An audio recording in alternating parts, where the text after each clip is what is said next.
We're going to practice graphing a couple things in polar coordinates. So for these problems here, I'm just going to choose a value of a to be 3. That way it's going to be nice and friendly. Let's see. There we go. So we're graphing these things to figure out which one has a center at a and 0. In our case, that's going to be 3 and 0. So it's going to be along the x-axis. To graph things in polar coordinates, you're first going to need to put it in the proper mode. So go to the mode key, and if you scroll down to the 4th line or so, you should see something that says function, and then parametric, and then, oh, this is cool, polar. So cursor over and press enter with this cursor on polar, so polar should be flashing, and if you move away from it, you should see that it's highlighted. So again, that's underneath the mode key. Now when you've got that, hit the y equals key where we enter our equations. And notice something's different. What's different here? Well, yeah, it's r instead of y. Thank you. So let me clear this out. And if I'm going to play around with this with a equals 3, then I'm going to start by graphing r equals 2 cosine of theta. Now let me explain to you how your graphing calculator graphs these things. So we want to graph, that's going to be r equals 6 cosine of theta. That's what we're going to put into our calculator. What your calculator does is it starts out and makes a little table. It's going to put in values of theta and get out values of r. So it's going to start out typically at theta equals 0.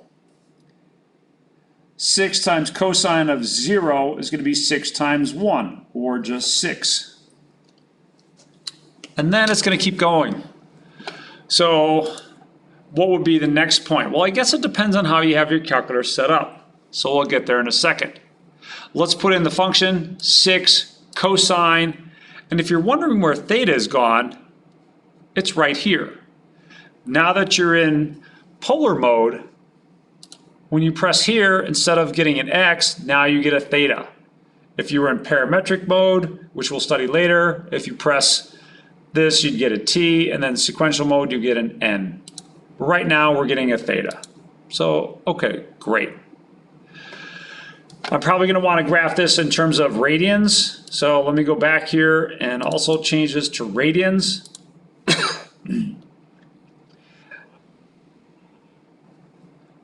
That happens when you change your function from graphing in function mode to polar mode.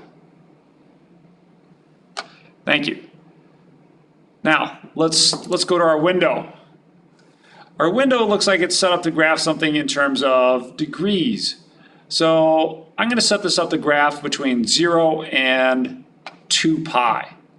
So we'll do 2 and then pi. Now when I press enter, that pi symbol is going to disappear. It's going to be replaced by 6.28, etc., etc., etc. But that's okay. Theta step. That tells you how far you're going to move before you plot the next point. Now, because this is in radians, that would be an awful long distance to go to plot the next point, because that's like halfway around the circle. So let me suggest right now that we use theta as 0.1 for theta step.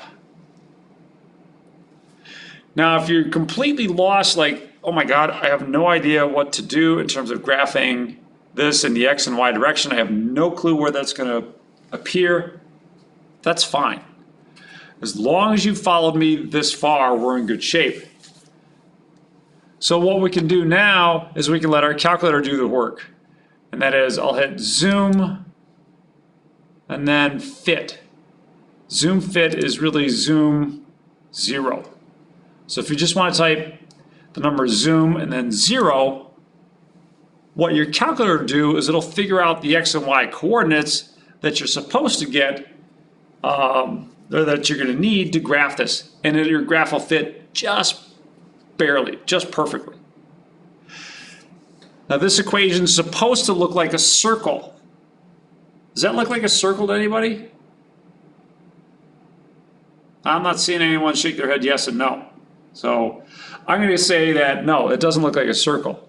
Let's see what it does look like. Well, it looks like an ellipse, but I know it's supposed to be the graph of a circle. The problem is this distance here, which is pretty long, is a distance of 6. And this distance up here is also a distance of 6. In other words, it's been squished. Now, if you want circles to look like circles, then here's the last trick for you. And write it down. Click zoom and then square. It's going to square things up for you. So zoom and then 5. You don't have to cursor down, you can just type the number 5. Zoom square. This should look like a circle when I'm done. Now I want to see some thumbs up for you, from you guys. Were you able to get that? That matched? You got a nice circle there now? All right, thank you. I let the calculator do it. So the first pass at this, I did zoom fit, which is right here. So zoom 0. Then you must not have set your window up correctly here. Your window should go from 0 to 2 pi with theta step of 0.1. Okay. All right. So with theta step of 0.1 and theta min and theta max of 0 and 2 pi respectively, you should get, let's see, let me go back to zoom 0. Zoom 0, you should get that. And then you can square that up by hitting zoom 5. And that should give you this graph here. Everyone got that one now? Looking good?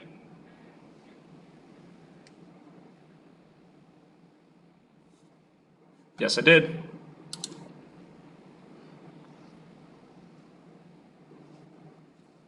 Are you in degree mode or radian mode?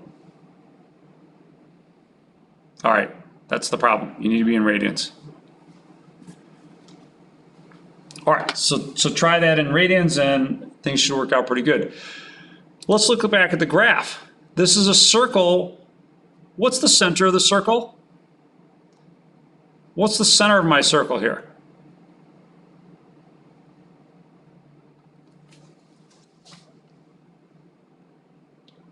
Give me coordinates, 3 and what?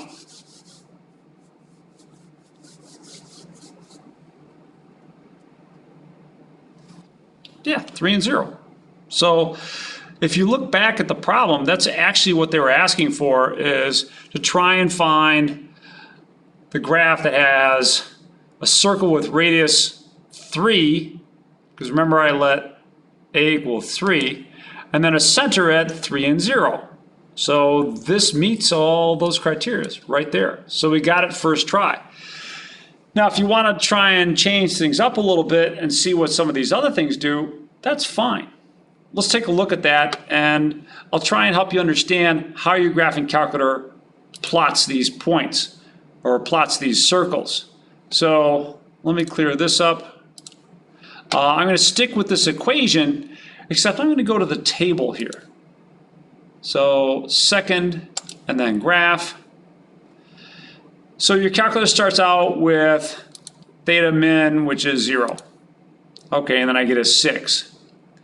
If you look back at this, theta step was 0.1. So when I go to my table, if I'm plotting this, if I'm in the graphing calculator, the next thing I'm going to plot is 0.1. And now R is 5.97. And then add 0.1 again, and 0.1 again, and so on. And you can see that the radius is changing and it's getting smaller. Eventually it's going to kind of come back to 0, and that's okay.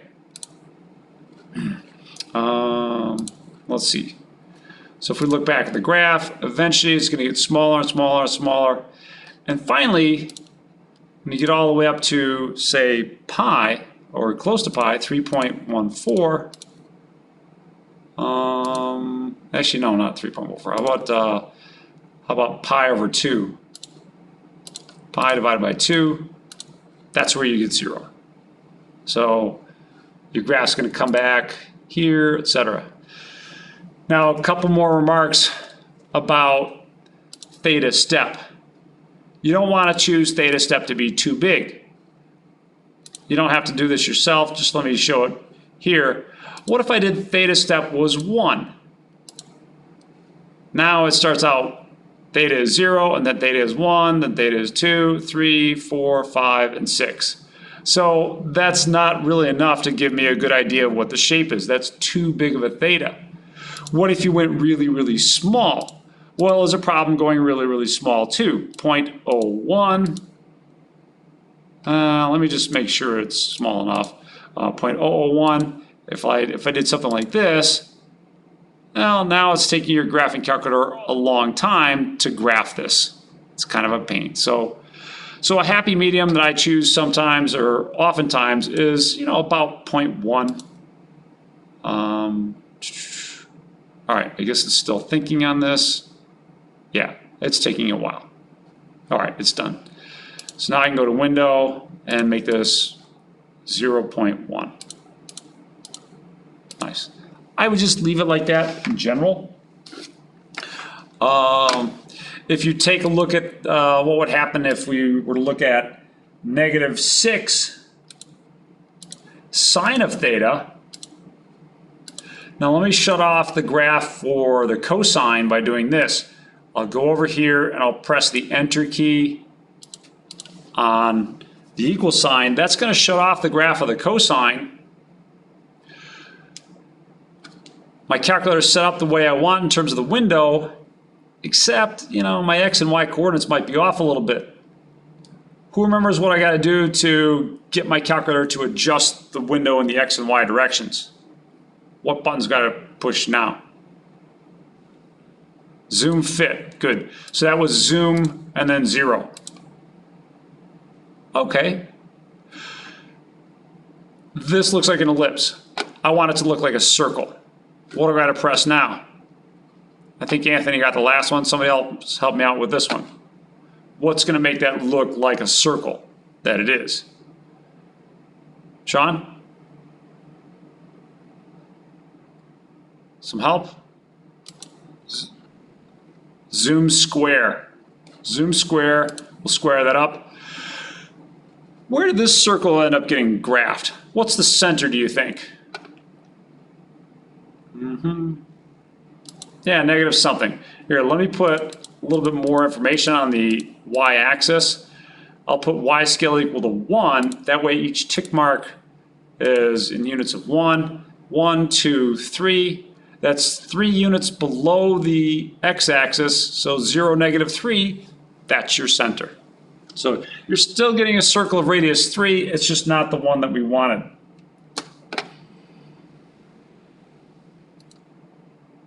Now remember, I let the calculator come up with this by first hitting zoom fit, that is zoom 0, and then followed by zoom 5. So you can see those two things right on the key history right here in front of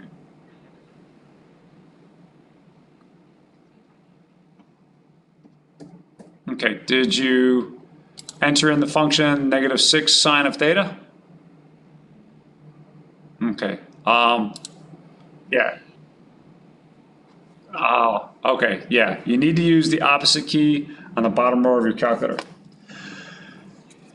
All right, I hope you're getting more comfortable with graphing these things in polar coordinates. Any last thoughts, comments, or questions? Let's see if we can't continue this kind of inquiry, and we'll look at example C here. I want to graph r equals 9. How about if we graph r equals 9 on our graphing calculator, and then we'll make sense of it in terms of what it looks like, or how we could transform this equation into rectangular coordinates. So let's do that. I'll go up to my y equals key. Again, I'll shut off this graph. And let's turn on r equals 9. Now, you might not know exactly what to expect from r equals 9, so that's okay. Go to your zoom key and try and figure it out with zoom. Let your calculator do some work for you. And then put in the chat what kind of figure you got. What did it turn out to be?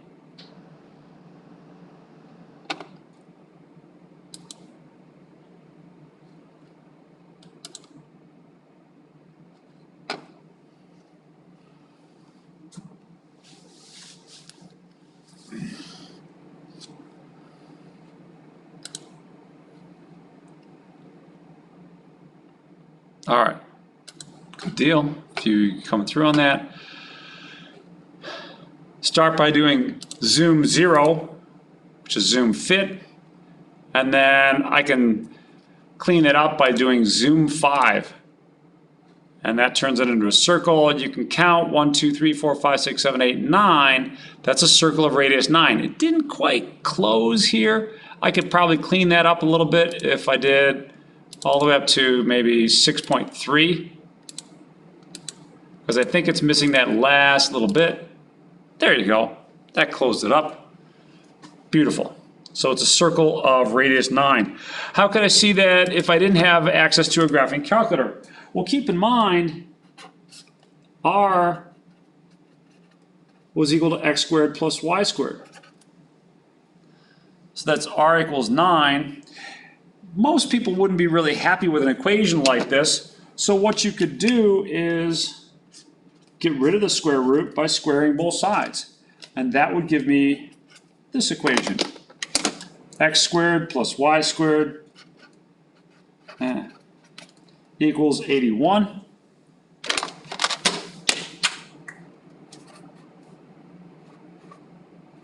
Beautiful. That's a circle with a center at 0, 0, and a radius of the square root of 81, which is 9.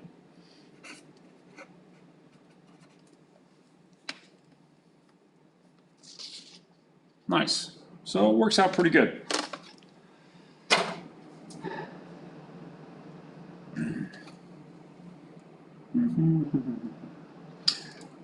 Let's take a look at another one. We'll do the easy one first. Transform the polar equation into a rectangular coordinates. Okay. Then identify the graph. Can anyone tell me what I can write in place of r sine theta equals 6? In particular, r sine theta.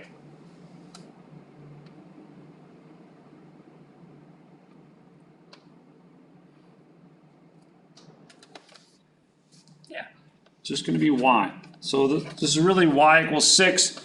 I hope you remember what the graph of that looks like. 1, 2, 3, 4, 5, 6. It's just going to be a horizontal line at y equals 6. That's all it is.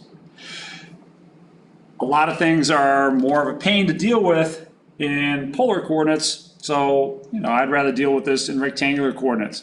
But if you had to, you could graph this by plotting the points for r equals 6 divided by sine of theta. That's what you would have to program into your graphing calculator in order to get this to come out with your graph in terms of polar coordinates. This one is a little bit more of a pain. So let's take a look at that together.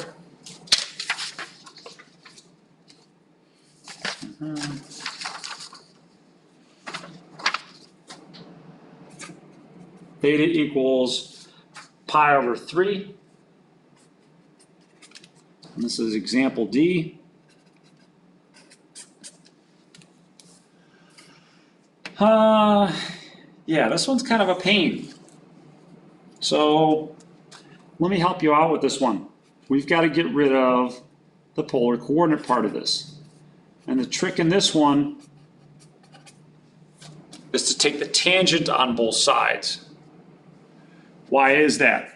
Well, that's because we've got a substitution. Tangent of theta is y over x. Okay.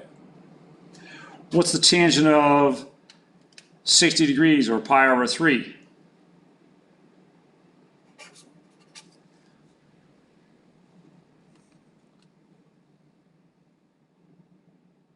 Yeah, it'd be root 3. And if you solve for y, you get y equals the square root of 3 times x. Keep in mind that if you have y equals mx, there's going to be a line through the origin. Basically, what you're saying is you've got a y-intercept of 0. So it's just going to be a line through the origin with that slope. Nice.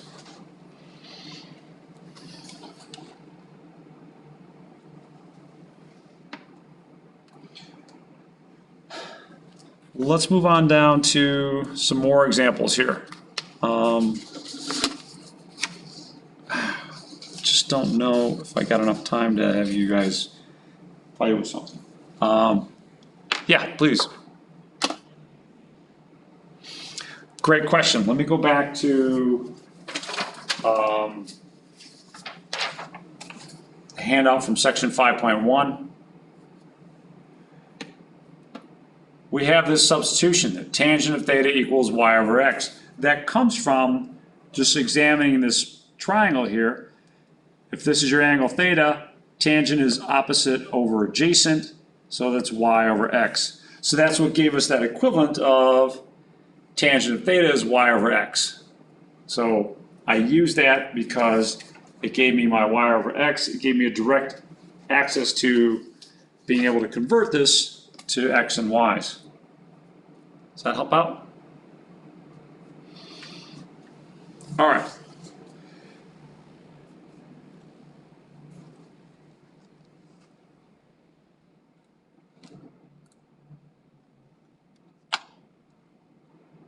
Nine.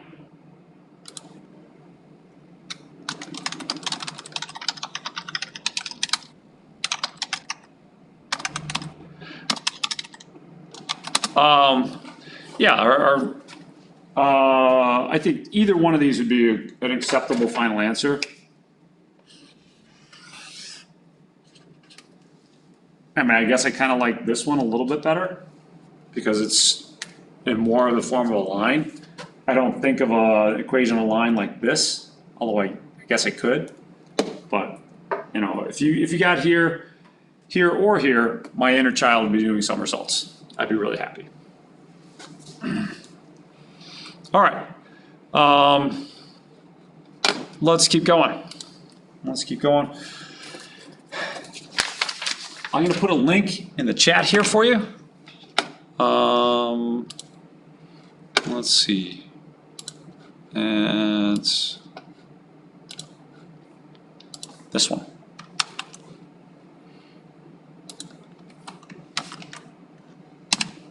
Whoops. Try that again. There we go. All right. So one of the cool things about the graph of polar coordinates is that it's really easy to come up with some pretty fun and cool graphs.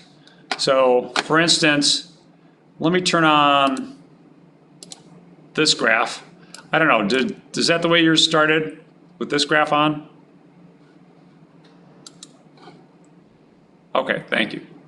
And you can play around with the size on this. You can make it bigger, you can make it smaller. One thing you might want to take a note of is this. How tall is this graph? Well, when c equals 1, it goes up the y-axis here to a height of 2. When c equals 2, then how tall does it get? C equals 2, it gets up to 4. So, all right, that's kind of cool. And the reason for that is because when c is 2, at 90 degrees, sine of 90 degrees is going to be 1. So you'll have 2 times 1 is 2, plus 2 again. So you're going to be doubling that length, whatever it is. So kind of nice. Now, in my mind, this points in the positive y direction. But what about this one? Oh, that points in the x direction. And you can change things. If I made that a negative, then all of a sudden it's going to point in the negative x direction. Make that positive again, etc. So it's kind of cool to play around with these things. This shape, not surprisingly, is called a cardioid. What's cardioid kind of remind you of? Yeah, cardio. And the root of that, is referring to heart. So kind of a heart shape here. And let me put a negative down there, and there you go. Now all of a sudden it looks very much like a heart, which is kind of cool. Now what I want you to do, and I guess we're not going to do the breakout rooms to do this, is click on this one. So shut off the two graphs above and play around with the values of A and B. And you'll notice something. Right now, this has got an inner loop. This is called a limacon. Now, there's a little special French character here, which I can't duplicate because I don't have the right font, but it's called a limacon. This one has an inner loop, but if I change the value of A enough, bam, all of a sudden it doesn't have an inner loop. That inner loop is gone. It's been replaced by kind of like a dimple here. But if I change this again, So for the right combination of A and B, sometimes I get an inner loop, sometimes I don't get an inner loop. So where's the break-even point? What happens that changes from a limacon with an inner loop to a limacon without an inner loop? You can shut off that one and take a look at this one as well. And the only difference is that the cosine's pointing in a different direction, but the same kind of thing happens. So can anyone see where the break-even point is, where maybe I've got a cardioid and then I got a limacon with an inner loop, or one without one?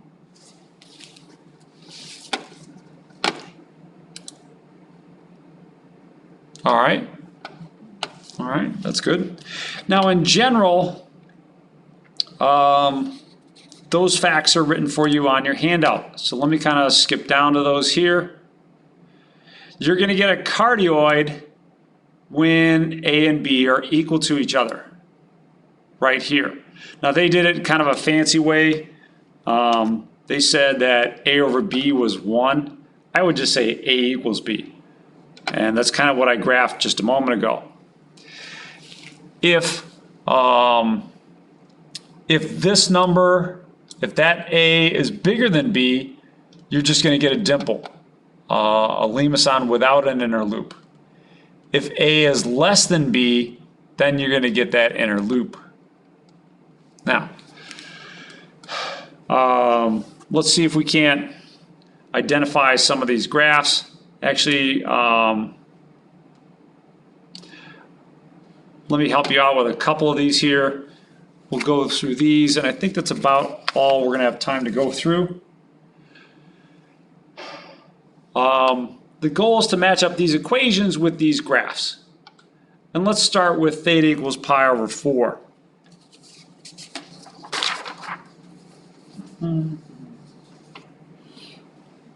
Now you might need to do a little bit of work in order to figure out what this one looks like. Because I don't think you can get this to graph on your graphing calculator, maybe not even decimals. It kind of depends on how clever you are. But let's see, example G. Theta equals pi over 4. Basically what it says is this is a line at this angle. But that might not be enough for you. It might not be familiar enough. Do you remember what we did the last time we had theta was equal to something?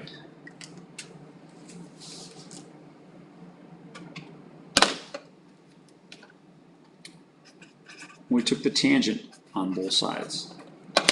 So the tangent of theta is equal to tangent of pi over 4. What's theta equal to? Sorry, excuse me, what's tangent of theta equal to? What can I replace that by?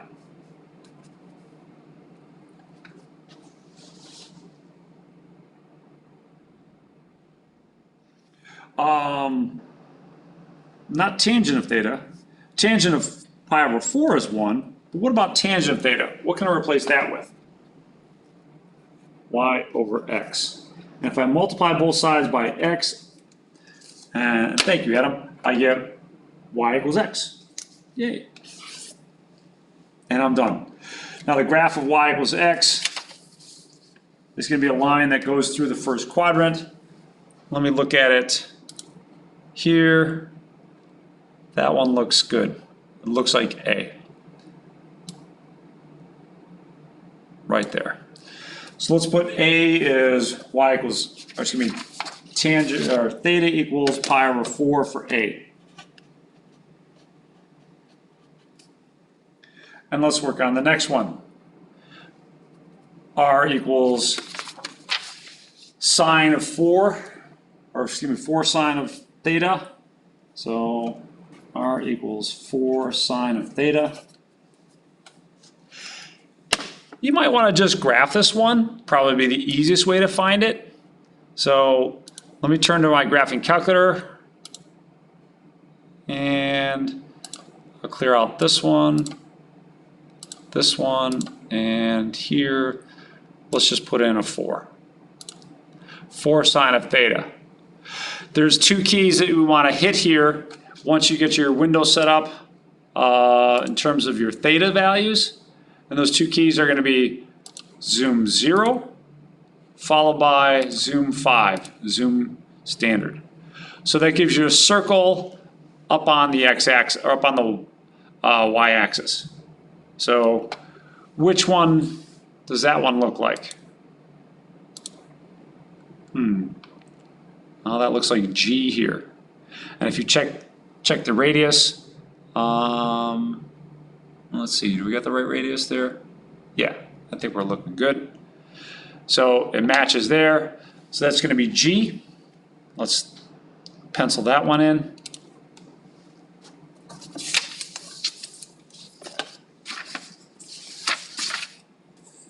So that's going to be R equals 4 sine theta.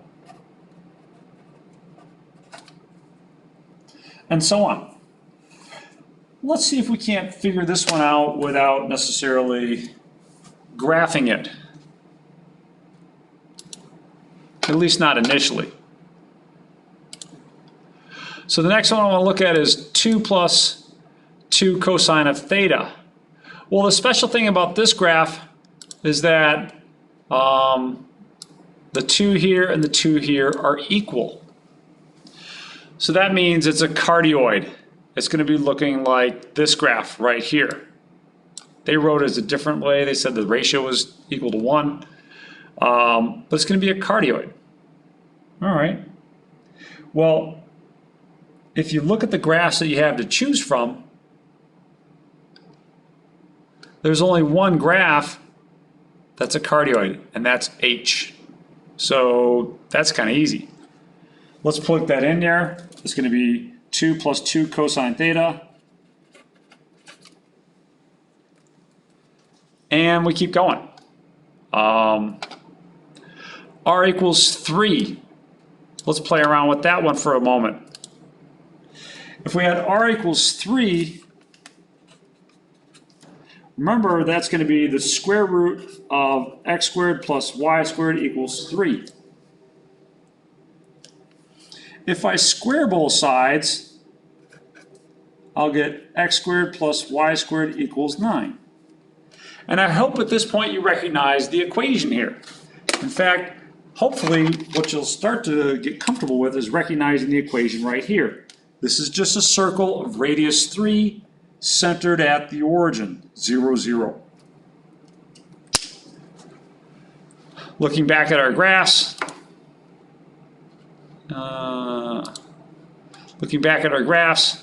that's this one, right? At least I believe that's that one. Yeah, that's the only one that's centered at the origin. So that's r equals 3 there. And so on. You can do a couple more here. Let's see, is there one last one that I should do for r sine theta equals 1? That's an interesting one. Let's take a look at that one. R sine theta equals 1.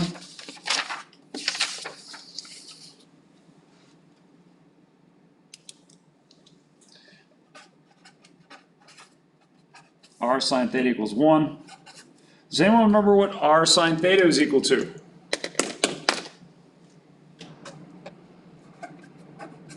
Y equals 1. Y equals 1 is a horizontal line at the height of 1. So when we come back here, we look for some horizontal lines. Nope, that's a vertical line. Here's your horizontal line at a height of 1. So there we go. So C is going to correspond to r sine theta equals 1, and so on. Oh.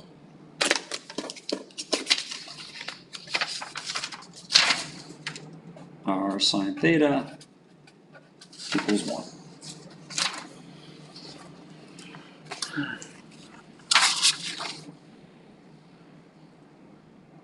You know what? Let me show you a slightly different one, and that'll be it for tonight. Because we have one left kind of like that, and that's theta equals 7 pi over 4. If you wanted to get rid of the theta, you can take the tangent of both sides. Now on the left-hand side, this is going to be y over x. On the right-hand side, you need the tangent of 7 pi over 4. Now at these special angles of pi over 4, 3 pi over 4, 5 pi over 4, and 7 pi over 4, tangent and cotangent are going to have the same value. It's either going to be 1 or negative 1. 1 or negative 1. In this case, it's going to be negative 1. If you can get comfortable with that value, that's going to help you out.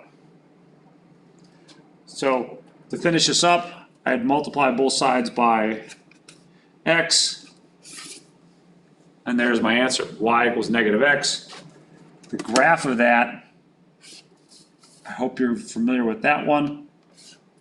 That's just going to be a line that runs through the second and fourth quadrants and bisects both of them.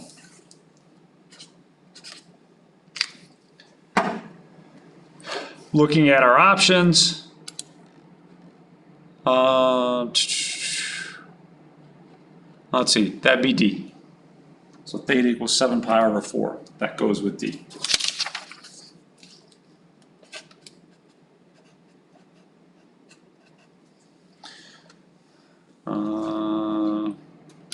Press the wrong button. So there you go. Theta equals 7 pi over 4. Okay.